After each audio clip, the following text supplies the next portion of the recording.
How can I help teachers to do the best things with students, according to you?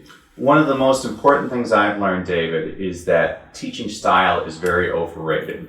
I have a lot of teachers come up to me and they're like, "Oh, Danny, I can't be like you. I'm not as energetic and as good in front of an audience." And I say, wait a second.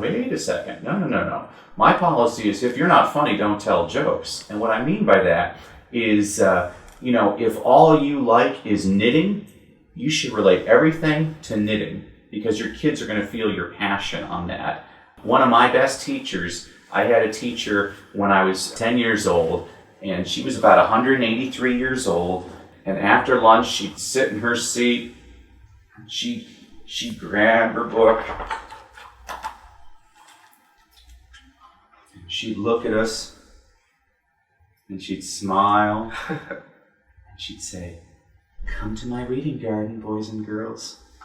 And all of us got up, and we were all quiet and calm just like her. She was a really great teacher. She was totally different than me, but she was very effective because that's the way she was. And so that's what I would tell teachers is... you have to find your own way. Find your own way. Everybody's a little bit different. I mean, if you're hard-nosed and you need order, well, that's actually the way you should teach because you're not going to feel comfortable doing it any other way.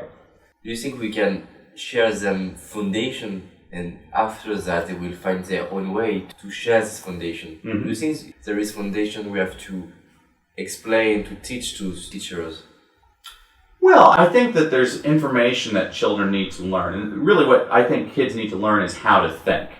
I'll give you an example. I was teaching 5th grade, and my 5th graders took a test, and all of them got 100% on the test because if they were paying attention, all the answers were on the walls, and all my kids were paying attention, they all got 100%.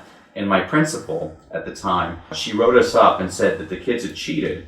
And I said, actually, we live in a post-information society. It's more important for students to learn how to access information than to simply memorize it. Yeah.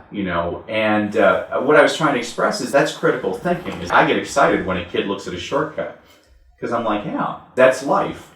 Life, it's shortcuts. It's about shortcuts. The reason I like being around different teachers, my master teacher, the teacher that I worked with, she was an elderly African-American woman who'd been teaching for 40 years, and she was mean, but she was really good as a teacher. She was very different from me.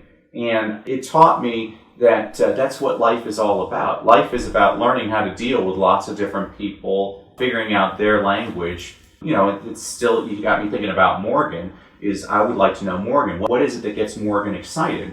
If Morgan's a goal-oriented person, well, then I'd throw her some challenges. If she's a la-di-da kind of person, well, then I'd go a little bit la-di-da with her. You got to approach them from where they are, not the other way. Maybe we have to explain that to teachers, that every children are different and how they can learn to discover their students. Yeah, absolutely. And I don't know if it's as bad in France, but in America, they've become test crazy. Everybody wants to label a kid really early. And I used to look at my little kindergartners and I'd say, I hope to God this isn't the best year of your life.